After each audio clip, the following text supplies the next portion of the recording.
সন্তানকে মানুষ করো নিজের মতো করে। ওর ইচ্ছেগুলোকে সবসময় মেনে নিবে এটা কখনোই করো না। তাহলে কিন্তু আমার মতো কষ্ট ভোগ করতে হবে। একটা তরতাজা ফুলের মতো জীবন শুধুমাত্র নেশার কারণে শেষ হয়ে যাচ্ছে। সেটা আর কেউ না, আমার ছেলে।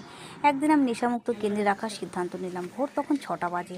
আমি ফোন করলাম। আগের দিন রাতে আমি সব কিছু কথা বলে রেখেছিলাম। আর সকাল 6টার সময় ওরা এসে হাজির হলো। তখন ঘুমাচ্ছিল ও। আমি এদিকে কাগজপত্র সমস্ত সই করে দিলাম। একটা মা একটা সন্তানকে মানুষ করতে কত কষ্ট ভোগ করতে হয় সেটা শুধু মাই জানে। হৃদয় দিয়ে বুক ভরা ভালোবাসা দিয়ে একটা ছেলেকে মানুষ করে, সেই ছেলেটা চোখের সামনে তিল তিল করে নিজের জীবন শেষ করে দিচ্ছে। এটা একটা মায়ের পক্ষে দেখা সম্ভব না। কত সুন্দর দেখতে, মাত্র 22 বছর বয়স। যখন ওরা এলো তখন দেখো অন্ধকার, ও ঘুমাচ্ছে। আমার বুকটা খুব কষ্ট হচ্ছিল, কিন্তু আমি বাধ্য হয়ে কাজ করলাম। হ্যাঁ, প্রমাণ আছে, ওদের প্রমাণ নিয়ে আসছে ওরা। তুই দরজাটা খুল, কি নিয়ে আসছিস ওদের, সে দিয়ে দে, বের করে।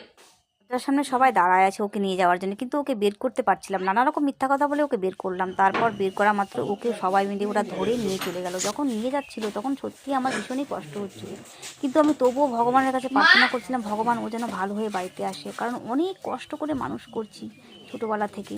তিল তিল করে আমার সামনে মৃত্যুর দিকে চলে যাচ্ছিল।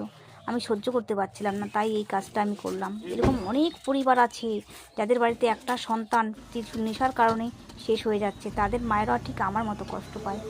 আমি যে শিক্ষাটা পেয়েছি তাই সবাইকে বলছি, তোমার কি আছে সন্তানকে কখনোই তুমি বুঝতে দিবে না, কষ্ট করে মানুষ করবে।